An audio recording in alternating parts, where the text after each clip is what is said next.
Alright, so unless you've been living under a rock, you will know on JP, pretty much we had a teaser for the global half anniversary of the new festival, or potentially will be the new festival coming up pretty soon. And as you can see, it's depicting a lot of the god characteristic Ragnarok characters, and then a mystery character in the middle. Now, if you look in between the quote tweets of this post, you can already tell a lot of people already know who is going to be coming. Like you see THOR, you know, this person talking about like a buff towards Sabnak most likely. But if you scroll a little bit down further, you can see people already kind of figure out who the character will be. Again, it's going to be most likely THOR, especially because I believe people literally zoomed in through the post and saw that one of the eyes or the headpiece is kind of matched up with THOR that was shown in the grandcross anime trailer, or the trailer that thought was going to be like an anime for Ragnarok. And that's pretty much what we're going to be talking about today, or showcasing the team. That would be actually really nice. Now again, Ragnarok, if you don't know, in terms of god characteristic characters, usually just mean unknown, which means unknown is going to get a heavy buff. And it'll be also really nice if during this Ragnarok update they even get holy relics to people like TYR and HEL, who actually really needs it. Because if you know, back in the good old days of, what was it, Transcendent Bond, TYR was a absolute menace, having like multiple passive, kind of even outshining the anniversary character being Bond during that year. And obviously Bond kind of stayed relevant more longer than TYR. Again, when it comes to unknowns have so many options that it's very easy for a character to be replaced like TYR, especially if the meta kind of gets a little bit more diverse. While Bond had a kind of a very strong passive where pretty much he was very useful in multiple teams, which is why Bond lasted a little bit longer than what TYR could, because he's tied to literally the unknown team. And then you also have the character like HEL, who also has the potential of getting a holy relic because she's also a very old character. I believe she came like after Demon King, but again, that was like almost a year ago, so she has the potential of getting a holy relic, especially because we already seen that Mael had a holy relic, and I feel like HEL has the most potential to come back being super broken in the PvP meta because of how her passive works, pretty much punishing you for playing the game by kind of stopping you from AoEing, kind of forcing you into going more so of a single target play style, which I feel like she is really good at doing so. And again, you already know Nanashi, kind of the #1 unknown support or sub character in the back. And then we also have the new festival Sabnak, who kind of was looking for a character to pair alongside her team. Now again, it'll all depend on who gets a holy relic for Ragnarok, either it being HEL or TYR, because at the end of the day, one of these characters is going to end up getting replaced for most likely Victoria, because Victoria is a collab character, but she has really huge CC. She has like 73k CC, which is on par with a lot of LRs, or higher than a little bit of LRs in the game. So she has kind of a use case of being a DPS and support character for the unknown team. So her having high CC is going to be really good. But again, we're going to be showcasing this team. When it comes to Ragnarok, I'm very excited to see what the meta will be in terms of unknown, because unknown right now is kind of like the third best team in PvP. So it'll be really interesting to see what could happen if we get possibly a UR festival paired alongside the unknown race. Or could it be that we could just spam like, UR Gother instead, and have like UR Sabnak, you have like Sabnak, UR Thonar or Thor, and then UR Gother. It all depends on what happens. All right, what we got, boys? A Sin team. I think he's dodge food. Couldn't be, right? So let's go for this, and then this as well. Again, he's using Rid Deanne, which is scarier than anything else, because why in the world are you using Deanne? And she doesn't even have Rid Targeting Link. He has it on Meliodas. What in the world? Okay, so Escanor AoE is sealed, and Meliodas single target is sealed.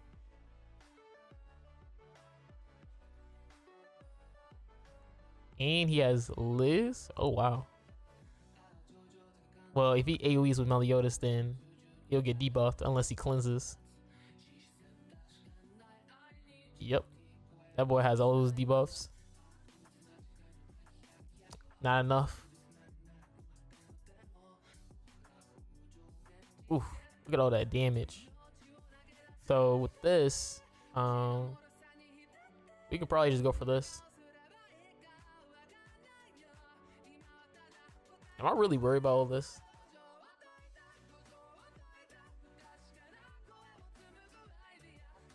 Because no matter what he does, he's gonna get pretty much destroyed.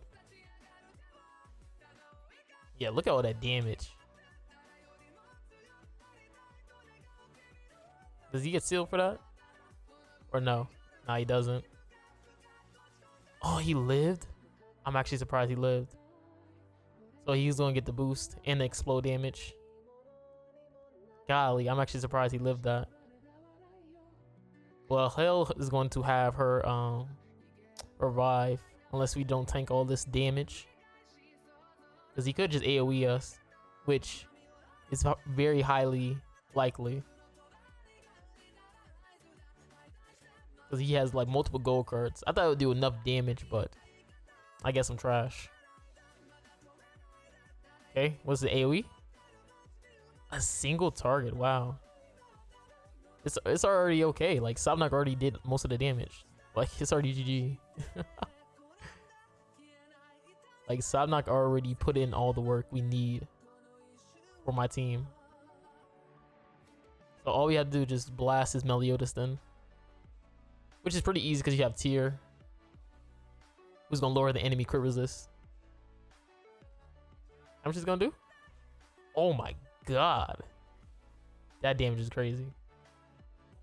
Let's see how much he gonna do. Oh my god, we missed every crit, but we still killed. That's insane. Yeah, GG. GG, my boy.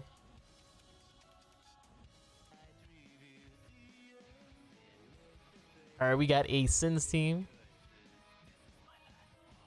So let's see what we got here.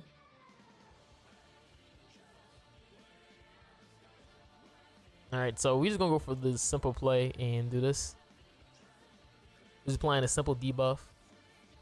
Again, if they AoE, then they are in big trouble anyways. And then we also want AoE with our TYR as well. Just so we get off a little bit of damage.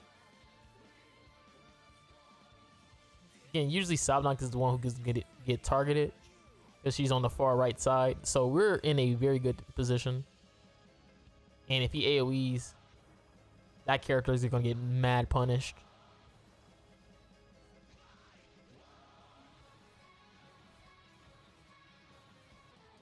All right.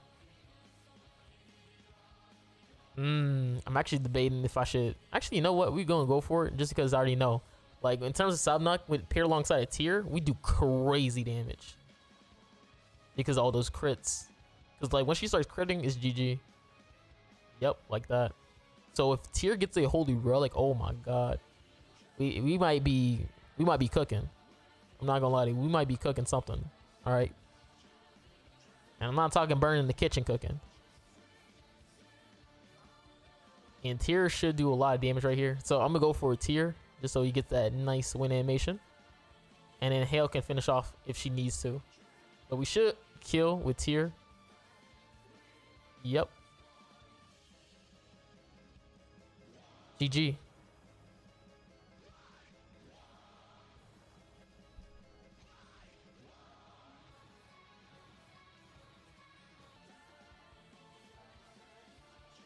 All right, we got a human team. 247. Oh, wow. Makes me look free to play.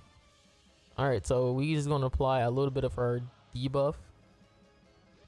And then we're going to go for this. And then this as well. Again, we will apply all those corrosive debuffs on him. So we can put in our work. And the good thing about our team is that Sabnak sometimes get that extra third card, which is really good for us. And then we also have AoE, so we can proc our Sabnak debuff as much as possible. So whoever is going for the AoE is going to get really punished with another stun. Hopefully it's Arthur that uses his AoE. Because it look like Esker can't, so he only has a single target. Again, he could also hold cards and just go for the move play. Again, let's see what he does. Okay. Yeah, he just pretty much just moves cards. Just allowing Bond to get hit with the stun again for the third time in a row. And I guess right here we can just go for our kill. Because I'm pretty sure Bond is going to be gone right here. Oh, wow. Wait. Is Arthur going to be gone? If I probably... Maybe if I had AoE right there, he probably wouldn't gone. But it's alright. Again, he's by himself. So... we're still in a really good position. Because once he starts the AoE, then he'll get mad debuffs and then HEL's going to clean up. Unless he somehow cleanses with Liz. But I doubt he want to waste his Liz cards like that. He goes for single target damage, which is not going to kill. And that is good for me, because now HEL about to cook. Yep, now HEL is about to cook him, especially when we pair alongside of TYR. Yeah, he forfeit instantly, because he already knows, like, once HEL gets those crits at the AoE, is GG.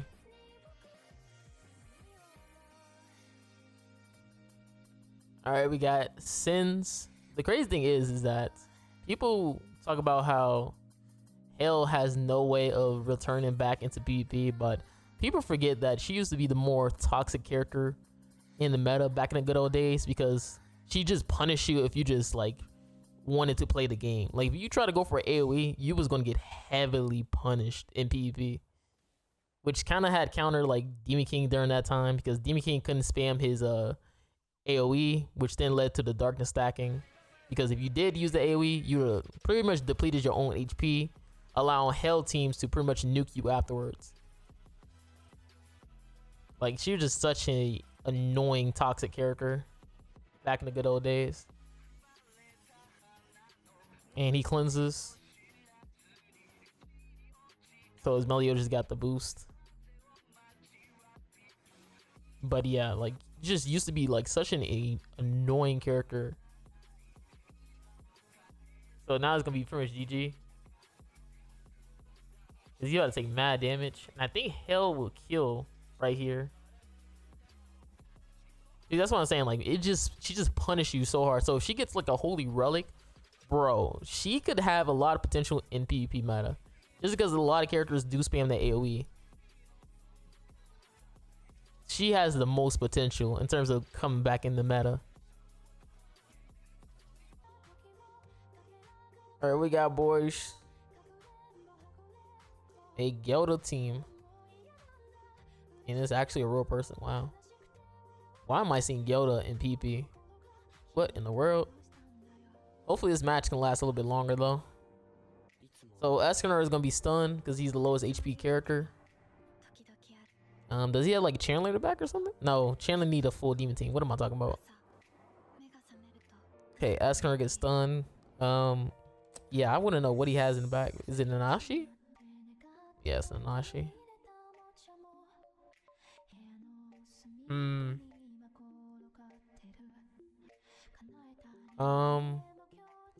What, he had like 2 cards in his hand? Oh yeah, AoE is perfect. Because you want to try to get rid of Gelda as soon as possible. Again, it's either you go after Gelda or you go after Meliodas. I feel like we can do enough damage to get rid of Gelda right here though, because she did AoE. He put Red Tarmin Link on her, which you already know. Pretty cringe.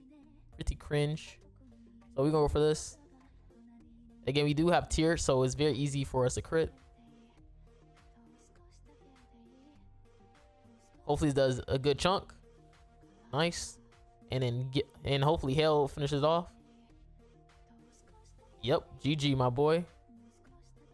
Cooked. Maybe if he just single target, he wouldn't have been cooked like that on his Gelda. And then Nanashi will do absolutely nothing. Beautiful. This is how PvP should be. And he just he broke his phone. He threw it in the toilet. Here, we got emote for respect. Oh, forgot. This is how we show respect in JP, guys. I don't know if you knew this, but if you ever see a JP player use this emote, it means respect. All right, we got LR Lilia, and this will be my last match because I think I suffered enough. Don't tell me he forfeit already. Okay. Whew, I got nervous. All right, so I'm gonna do my regular play, which be AoE with HEL first. Put up those corrosive debuffs,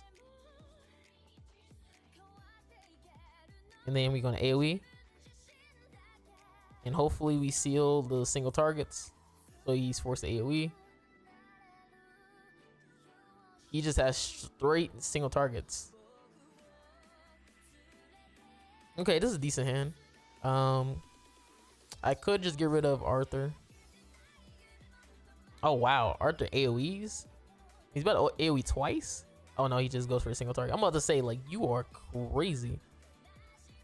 I'm about to say, you are a crazy person doing that. So I'm definitely gonna get rid of Arthur as soon as possible right here. Just because we do enough damage. Oh, he forfeits. Well, I already said it was gonna be my last match, and I meant it. So hopefully you guys enjoyed the video with me using the god characteristics in PvP. Again, they very powerful, and I definitely feel like they have the most potential. Again, most god characters are going to be more so unknown, like Freya, all unknown characters. So if we do get a new Ragnarok god characteristic character, it's going to be a buff to the unknown, which is going to be really nice to pair alongside a Sabnok. Hopefully they don't do nothing restrictive, like making her passive be more so Ragnarok based and just be plain unknown. Because again, if you make it plain unknown, then it will at least give a little bit more life to Sabnok, who a lot of people thought is going to be skipped. And it will be kind of hilarious if Sabnok becomes meta with the new unknown character or unknown festival. So hopefully you guys enjoy. This from Really Guys, I'm out. Peace.